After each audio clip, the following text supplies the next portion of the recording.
Let's talk about Dragon Ball GT.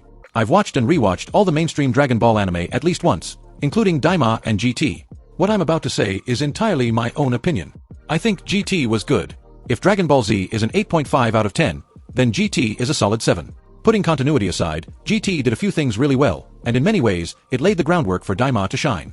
GT brought Dragon Ball back to its roots, adventure and combat. The original Dragon Ball was all about Goku's journey, traveling, exploring, and fighting. Dragon Ball Z started like that too, but by the Cell and Buu sagas, it had shifted into mostly back-to-back battles, with very little actual adventuring. That's where GT succeeded. It returned to its adventuring roots, only this time, it was a space adventure. Traveling, exploring new planets, and still engaging in some epic fights. Was it perfect? No. At times, it felt disconnected, and it missed key opportunities, like properly exploring other races. That said, the designs for Baby and the 7 Shadow Dragons were actually pretty cool. Some antagonists felt underdeveloped, though.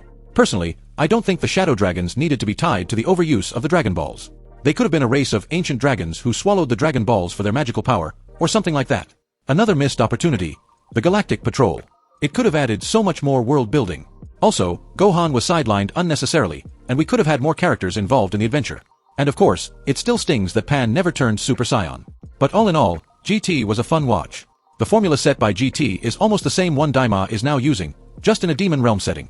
Adventure, travel, exploration, fighting, and once again, Goku is turned into a kid via the Dragon Balls. Sound familiar? And let's not forget the transformations. Super Saiyan 4 looked and felt powerful. And the fusion of Goku and Vegeta in SSJ4? Untouchable. No villain could compete with that energy.